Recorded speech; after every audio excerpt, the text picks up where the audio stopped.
जिस F-35 को हम लेना ही नहीं चाह रहे थे, वो खुद आकर हमारी झोली में गिर गया कि सर देखिए F-35 हम ले भी लेते, लेकिन अब अगर हम ले लिए ना तो लोग कहेंगे हमने कबाड़ा खरीद लिया। भारत इस विषय पर अभी तक तैयार ही नहीं हुआ कि सर आइए आपसे इस पर चर्चा की जाए। F-35 के बारे में हम चर्चा में आए क्यों, उसको पकड़ते हैं। क्योंकि होता यह है ना कि आपसे बहुत सी उम्मीदें थी, पूरी नहीं हो पाई। अब ऐसे में हमें केवल उकसावा ही भटकाने का काम करेगा। क्या हुआ था उसके पीछे चलते हैं।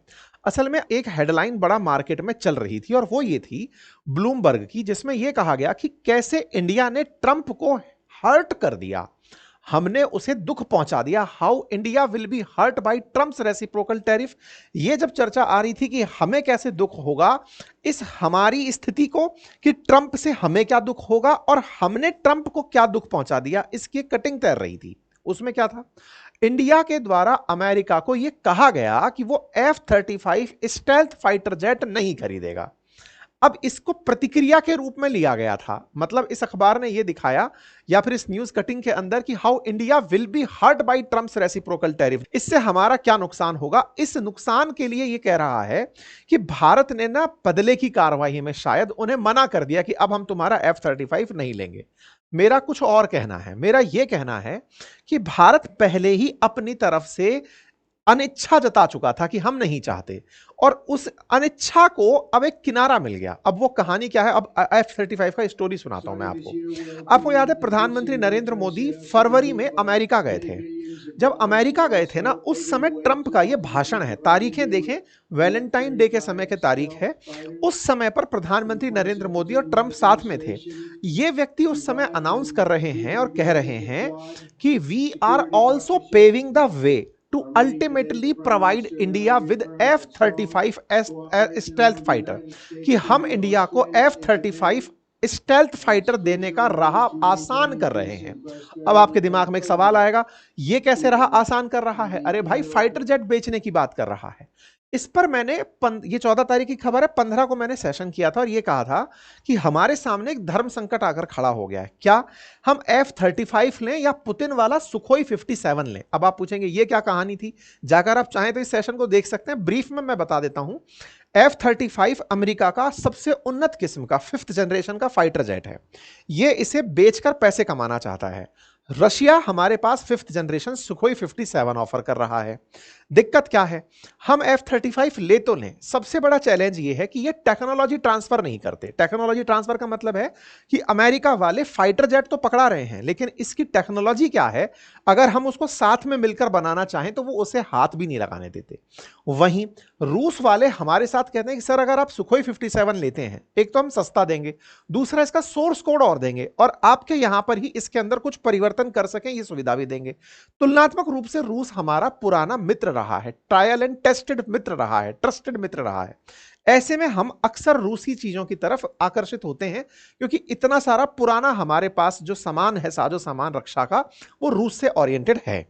अच्छा, अब दूसरा पॉइंट समझिए इस F-35 की कहानी में। ट्रंप इतने उकसे हुए में क्यों थे कि लो भाई F-35 ले लो? कहानी क्या है, होता क्या है ना जी कि F-35 अमेरिका दुनिया को बेचकर पैसे कमाने का तरीका बना लिया है।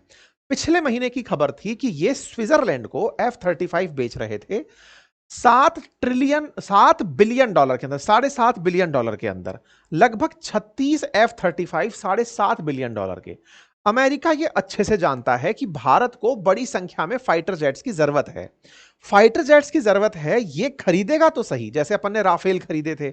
भविष्य में हमें F-35 चाहिए होगा, या उस जैसा सुखोई चाहिए होगा, या राफेल का कोई उन्नत वर्जन होगा, हमें चाहिए, या हम अपने यहां पर बना ही रहे हैं। तो अमेरिका चाहता है कि जो आपने व्यापार में हमसे मुनाफा कमाया ना, उस मुनाफे के पैसे से हमसे फाइटर जेट खरीद लो।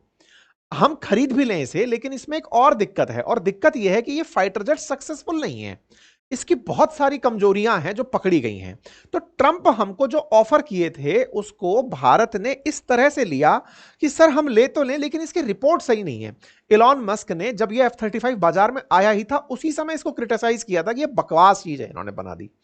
लेकिन भाई अमेरिका है, बन गया तो बेचना है, तो वो सब अपने मित्रों को चिपकाता है कि लो भाई नाटो कंट्री हो, खरीदो इसको। अभी नाटो कंट्रीज का इसने बजट बढ़वाया, आपको याद होगा, अपनी जीडीपी का 5% नाटो पर खर्च करो। उसका असल उद्देश्य क्या था कि खुद की रक्षा पर खर्च करके F-35 या F-16 ये सब खरीद लो ताकि तुम लोग सेफ फील करो। वो तरीका इसने अपना रखा है।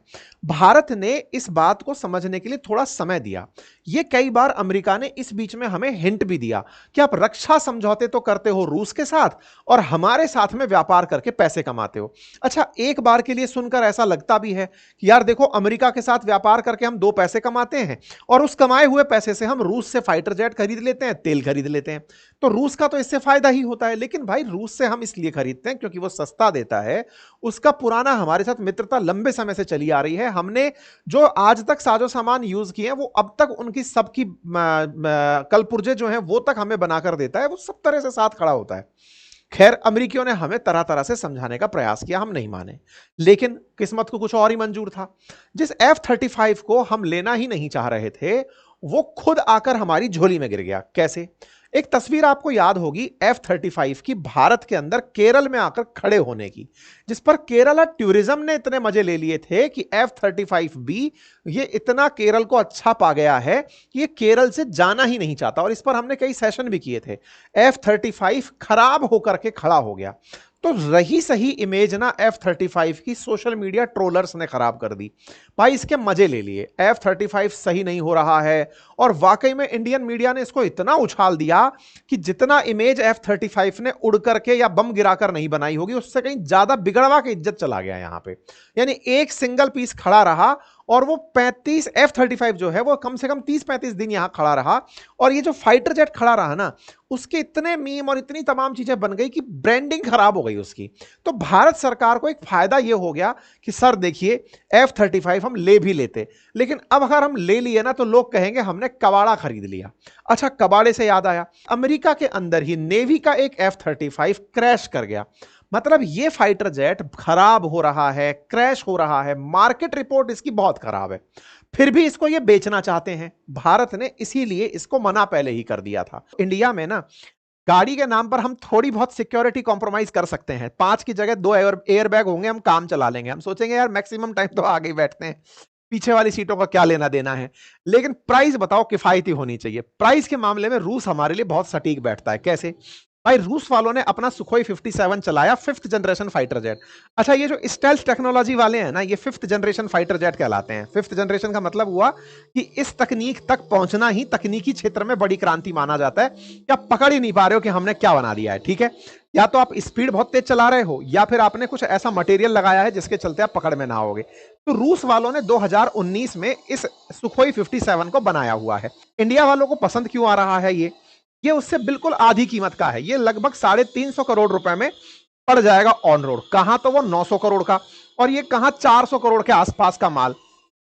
तो ऐसे में भारतीयों के मन में जो सबसे ज्यादा भाव उत्पन्न हो रहा है वो सुखोई 57 के लिए हो रहा है। और सबसे बड़ी बात, रूस तो अपना पुराना मित्र है, तो इसके बारे में अच्छा क्यों ना सोचें। अच्छा, इन फाइटर जेट्स की ना एक खासियत और होती है, ये बहुत कम क्षेत्र पे भी लैंड कर सकते हैं। जैसे F-35 के बारे में कहते हैं कि वर्टिकल लैंडिंग और वर्टिकल टेक ऑफ उसकी बहुत बड़ी विशेषता है।